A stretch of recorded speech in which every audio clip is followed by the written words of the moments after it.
అందరికీ నమస్తే. ఈరోజే తెలంగాణ రాష్ట్ర ప్రభుత్వం ఎన్నికల కోలాహలం అనే సబ్జెక్టులకు ఎంటర్ అయిపోయింది. అంటే 5 ఏళ్ళు ఏదో రకమైన ఎన్నికలు చేస్తూనే ఉండాలి. ప్రజలు ఎన్నికలలో బిజీ ఉండిపోవాలి. సమస్యల పట్ల దృష్టి కొంచెం మరల్చే ఉపాయం కూడా ప్రభుత్వాలు చేస్తూ ఉంటాయి. అందులో భాగమే పార్లమెంట్ అసెంబ్లీ ఎలక్షన్స్, గ్రామ panchayati elections, ZPTC MP elections, municipal elections, corporation elections, GHMC elections, తర్వాత వాటర్ యూజర్స్ ఎలక్షన్స్, తర్వాత కోఆపరేటివ్ ఎలక్షన్స్, జిందగీ అంతా ఎలక్షన్. ఇప్పుడు ఇవాళ ఒక 116 మున్సిపాలిటీస్ మొత్తం తెలంగాణ రాష్ట్రంలో అవన్నీ పేపర్లో వస్తాయి. 7 కార్పొరేషన్స్, 116 మున్సిపాలిటీస్, ఇవన్నీ ఎప్పుడు ఉండేది అంతే. ఇదంతా రేపటి స్టార్ట్ అయిపోతాయి. ఎల్లుండి నామినేషన్ స్టార్ట్ అయిపోతాయి. ఎలక్షన్ నోటిఫికేషన్ వెలువడింది. ఇవాళ నుంచి దాని పోలీసు వాళ్ళు అలర్ట్ అయిపోతారు.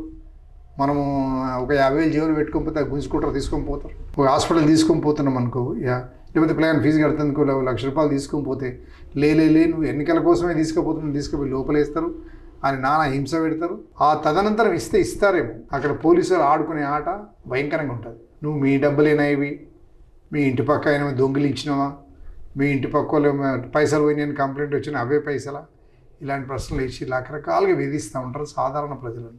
ఇప్పుడు ఈ ఎన్నికల్లో కొన్నింటికి ఎలక్షన్స్ జరిగాయి మనకి. అదేంటంటే హైదరాబాద్ చుట్టుపక్కల outer ring road పరిధిలో ఈ మధ్య కాలంలో మర్జ్ చేయబడ్డటువంటి వాటిల్లో ఎలక్షన్స్ లేవు. ఇంకా తర్వాత ఖమ్మం ఉంది, వరంగల్ ఉంది, జడ్చర్ల ఉంది, అచ్చంపేట ఉంది, తర్వాత నకరేకల్ ఉంది, తర్వాత ఇవన్నిట్లో ఎలక్షన్స్ లేవు. మిగతా అన్నిట్లో ఎలక్షన్స్ అయితే మళ్ళీ ఎస్సీ ఎస్టీలు పొలిటికల్ సైడ్ నుంచి ఏమో మున్సిపల్ చైర్పర్సన్, వైస్ చైర్పర్సన్, తర్వాత కమిషనరు, డిప్యూటీ కమిషనర్, ఇవన్నీ ఎన్ని పదవులు అండి, విపరీతమైన పదవులు. కామన్ మ్యాన్కి ఏమేమి ఉన్నాయి ఇవన్నీ.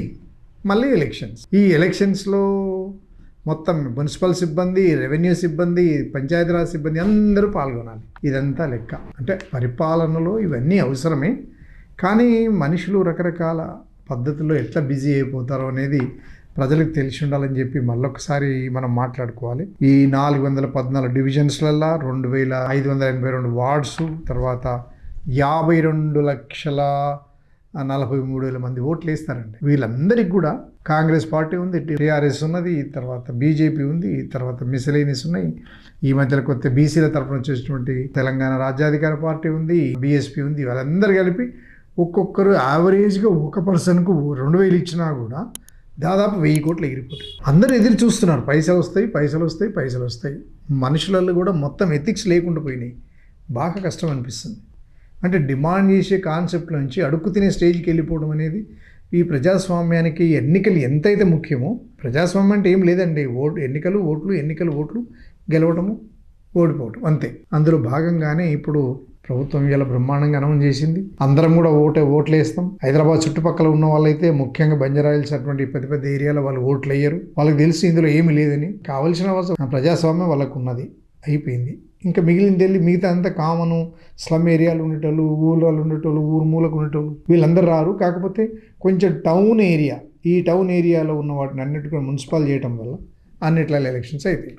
ఇది ఒక పెద్ద హడావిడి. ఇంకొకటి ఉంది, ఏంటి, జెడ్పీటీసీ ఎంపీటీసీ ఉంది. అది కూడా మళ్ళీ అదొక పెద్ద దుకాణం. అదొకటి జెడ్పీటీసీ అంటే zilla parishad territorial constituency, MPTC mandal level constituency, అదొక అవి ఎలక్షన్స్.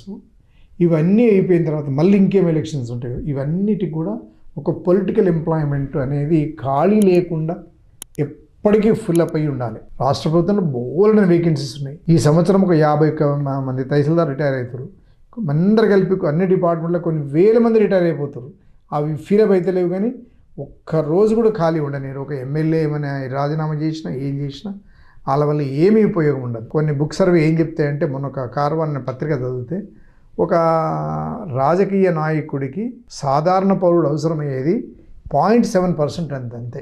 మీరు ఇష్టంతో మీరు ఒక ఎమ్మెల్యేని ఎన్నుకుంటే అతని పీరియడ్ అయిపోయే లోపల అతని నియోజకవర్గ ప్రజలకు ఉపయోగపడేది 0.7% అంతే. ఆ మాత్రానికి ఇదంతా గోల. ఇంతటి ఇబ్బందికరమైన వాతావరణం ఎలక్షన్స్ అంటే, ఇవాళ ఎలక్షన్ నోటిఫికేషన్ అయింది, 11 ఎలక్షన్స్ అయితే 13 డిక్లేర్ అయిపోతుంది. అది అయిపోతుంది. ఆ హడావిడి, ఆ దుకాణము, ఆ పంచాయతీ అయిపోతుంది. మనముగా పౌరులుగా మనం ఏం చేయాలి అనేది కూడా ఖచ్చితంగా, మీరు ఇంతకుముందు ఉన్నప్పుడు ఏం పని చేశారు, ఇప్పుడు ఏం చేయబోతున్నారు అనేది నిలదీసి ప్రశ్నించి ఓటు వేయటం మంచిది. ఇంకా మరి తిరిగి అదే డబ్బులకు అమ్ముడు పోతే మేమేం చేయలేము, సమాజం ఏమీ చేయలేదు. అంటే ప్రభుత్వాలు మనము ఎప్పుడైతే ఆయన ఓటేజ్ గెలిపిస్తామో ఆయన డబ్బులు ఇచ్చి గెలిచిండనుకో మిమ్మల్ని వదులుకున్నట్టే. మీరు ఆయన మీద హక్కు ఉండదు, మీ మీద బాధ్యత ఆయనకు ఉండదు, మీకు ఆయన మీద హక్కు ఉండదు. అంటే అందరూ ఓటేయాలి. మున్సిపల్ పరిధిలో ఉన్నటువంటి జనరల్గా డబ్బున్న వాళ్ళు ఎక్కువ వేయరు, ఆయా కులాలను బట్టి వాళ్ళని బట్టి ఓటేస్తారు తప్ప తన వాళ్ళు లేకుంటే నాకెందుకు వేయాలి ఓటు ఉంటుంది, అట్లా కుదరదు. Government of Telangana election commission కూడా రిక్వెస్ట్ చేసింది ఏంటంటే అందరూ ఓటు వినియోగించుకోండి, ఓటు నమోదు కాకుండా నమోదు చేయించుకోవడం మంచిదని చెప్పాలి. కాబట్టి మిత్రులారా, ఈ మున్సిపల్ ఎలక్షన్స్ ఏవైతే ఉన్నాయో 116 మున్సిపల్ కమిషనరేట్ పరిధిలల్లో, తర్వాత 7 కమిషన్, ఇవన్నీ ఏది కూడా మిస్ అవ్వకుండా అందులో ఉన్న వ్యక్తులు ప్రతి ఒక్కరు కూడా మీ ఓటు వినియోగించుకొని స్థానిక సంస్థల్లో ఉండే ప్రజాప్రతినిధి ఎన్నుకొని మీ ఊరి, మీ గల్లీ, మీ ఇంటి ముందు, మీ ఇంటి వెనక, మీ ఇంటి కూడా రోడ్డు ఇవన్నీ డెవలప్ చేయడానికి వాళ్ళే. డెవలప్ అవసరం లేదు, ఉన్నది రిపేర్ చేయడానికైనా కూడా వాళ్ళే అవసరం. కాబట్టి వాళ్ళను మనము ఓటుగా అమ్ముకోకుండా ఓటు వేసి మీ ఇంటి ముందర ఒక బోర్డు పెట్టండి, ఈ ఇంట్లో ఎవరు డబ్బు ఇవ్వడానికి వీలు లేదు, మేము మా నచ్చిన వ్యక్తికి మేము ఓటు వేస్తామని చెప్పి ఒక బోర్డు తగిలియండి. ఎంత ఆదర్శవంతమైన కుటుంబం అవుతుందంటే ఆ బస్తీ మొత్తంలో మీరే అవుతారు. ముఖ్యంగా యువత కూడా అదే దరిద్రంలో కొట్టుకుపోతున్నారు. ఎవరు డబ్బులు ఇస్తారు, ఎవరికి ఓటు వేయాలి, ఎందుకు వేయాలి ఓటు అనేది ఒక ప్రాపర్గా ఒక సైంటిఫిక్ ఎవరు ఆలోచించట్లేదు. కాబట్టి మిత్రులారా, అందరికి కూడా విజ్ఞప్తి ఏంటంటే ఇవాళ అనౌన్స్ చేయబడ్డ మున్సిపల్ ఎలక్షన్స్ లో అందరూ పార్టిసిపేట్ అవ్వడం, గెలవటం, మంచి మీరు మీకు నచ్చిన వ్యక్తికి, పని చేస్తాడు అన్న వ్యక్తికి, మాకు అందుబాటులో ఉంటాడు అన్న వ్యక్తికి మాత్రమే ఓటు వేయాలని కోరుకుంటూ ఈనాటి ఈ ఎలక్షన్ క్యాంపెయిన్ లో భాగంగా ఇవాళ అనౌన్స్మెంట్ అయిన దాని ప్రకారంగా అందరూ ఈ వీడియో చూస్తారని, షేర్ చేస్తారని, లైక్ చేస్తారని కోరుకుంటూ ధన్యవాదాలు. Thank you very much.